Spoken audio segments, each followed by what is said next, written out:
सघोषोधार्तराष्ट्राणाम् हृदयानि व्यदारयत् नभश्च पृथिवीं चैव तुमुलो व्यनुनादयन्।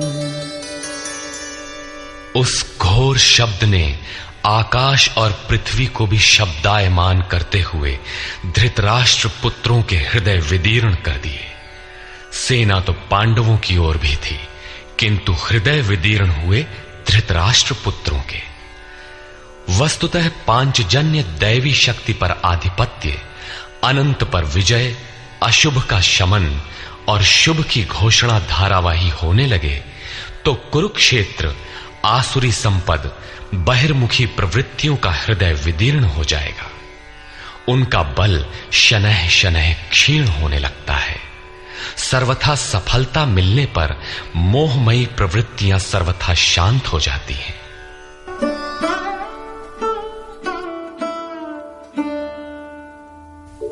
अथ व्यवस्थितान् दृष्ट्वा धार्तराष्ट्रान् कपिध्वजः प्रवृत्ते शस्त्रसम्पाते धनुरुद्यम्य पाण्डवः। ऋषिकेशं तदा वाक्यम् इदमाह महीपते सेनयोरुभयोर्मध्ये रथं स्थापयमेच्युत।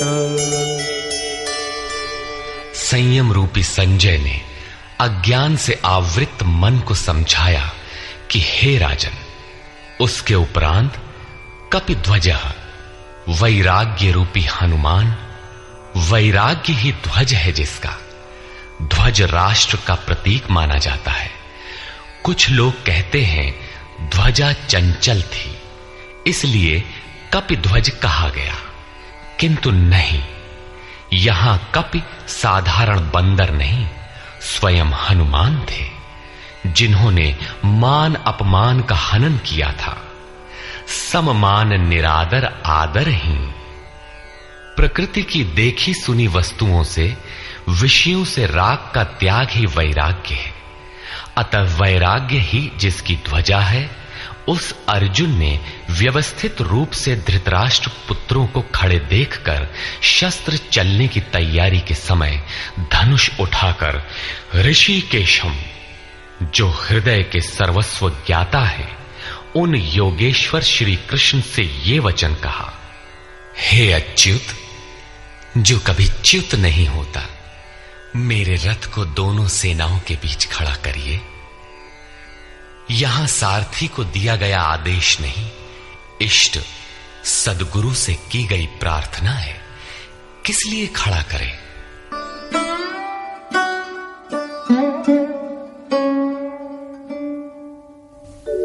यावदेतान्निरीक्षेऽहम् योद्धुकामानवस्थितान् कैर्मया सह योद्धव्यम् अस्मिन् रणसमुद्यमे।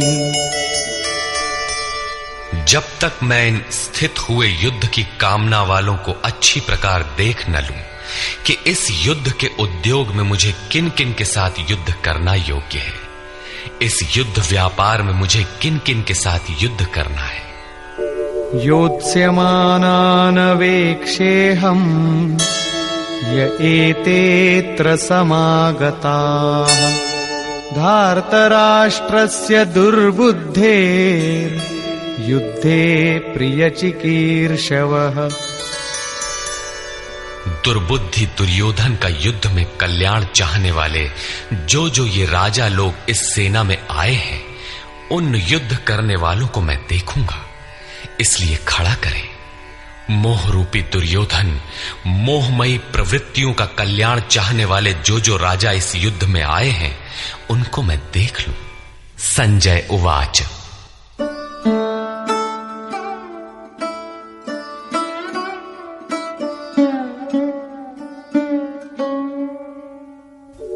एवमुक्तो ऋषिकेशो गुडाकेशेन भारत सेनयोरुभयोर्मध्ये स्थापयित्वा रथोत्तमम् भीष्मद्रोणप्रमुखतः सर्वेषां च महीक्षिताम् उवाच पार्थ पश्यैतान् समवेतान् कुरूनिति।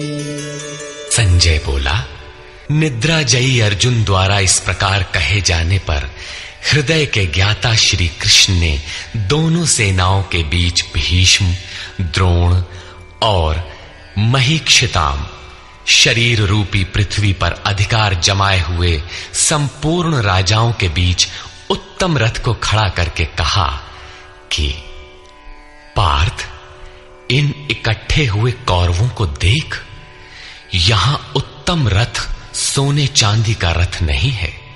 संसार में उत्तम की परिभाषा नश्वर शरीर के प्रति अनुकूलता प्रतिकूलता से की जाती है।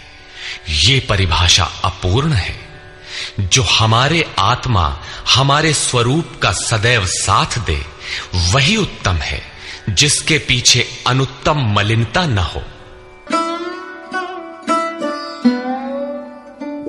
तत्रापश्यत् स्थितान् पार्थः पितॄनथ पितामहान् आचार्यान् मातुलान् भ्रातॄन् पुत्रान् पौत्रान् सखींस्तथा श्वशुरान् सुहृदश्चैव सेनयोरुभयोरपि। इसके उपरांत अचूक लक्ष्य वाले पार्थिव शरीर को रथ बनाने वाले पार्थ ने उन दोनों सेनाओं में स्थित पिता के भाइयों को, पितामहों को, आचार्यों को, मामाओं को, भाइयों को, पुत्रों को, पौत्रों को, मित्रों को, श्वसुरों को और सुहृदों को देखा। दोनों सेनाओं में अर्जुन को केवल अपना परिवार, मामा का परिवार, ससुराल का परिवार, सुहृद और गुरुजन दिखाई पड़े। प्रचलित गणना के अनुसार 18 अक्षौहिणी 2.5-3 अरब के लगभग होता है, जो आज के विश्व की जनसंख्या के समकक्ष है। इतने मात्र के लिए यदा कदा विश्व स्तर पर आवास खाद्य समस्या बन जाती है। इतना बड़ा जन समूह अर्जुन के 3-4 रिश्तेदारों का परिवार मात्र था। क्या इतना बड़ा भी किसी का परिवार होता है? कदापि नहीं। ये हृदय देश का चित्रण है।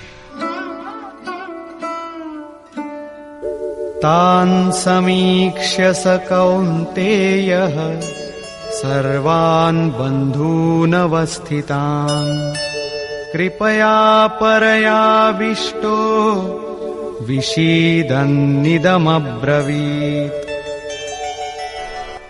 इस प्रकार खड़े हुए उन संपूर्ण बंधुओं को देखकर अत्यंत करुणा से आवृत वो कुंती पुत्र अर्जुन शोक करता हुआ बोला। अर्जुन उवाच,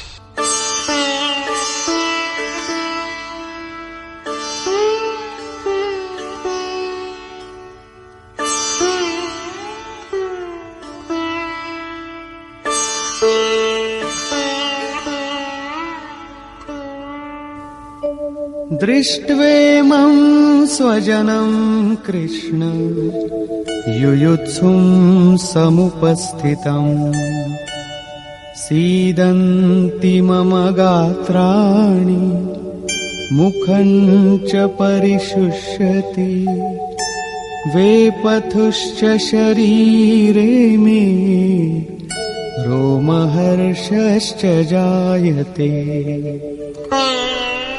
हे कृष्ण, इस युद्ध की इच्छा वाले खड़े हुए स्वजन समुदाय को देखकर मेरे अंग शिथिल हुए जाते हैं, मुख सूखा जाता है और मेरे शरीर में कंप तथा रोमांच हो रहा है। इतना ही नहीं,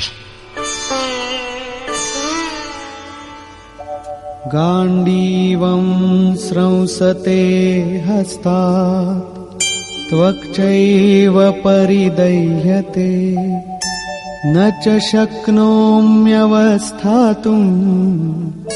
भ्रमतीव च मे मनः। हाथ से गांडीव गिरता है, त्वचा भी जल रही है। अर्जुन को ज्वर सा हो आया, संतप्त हो उठा कि ये कैसा युद्ध है जिसमें स्वजन ही खड़े हैं। अर्जुन को भ्रम हो गया। वो कहता है, अब मैं खड़ा रह पाने में भी अपने को असमर्थ पा रहा हूं, अब आगे देखने की सामर्थ्य नहीं है। निमित्तानि च पश्यामि विपरीतानि केशव, न च श्रेयोनुपश्यामि हत्वा स्वजनमाहवे। हे केशव, इस युद्ध का लक्षण भी विपरीत ही देखता हूं। युद्ध में अपने कुल को मारकर परम कल्याण भी नहीं देखता हूं। कुल को मारने से कल्याण कैसे होगा?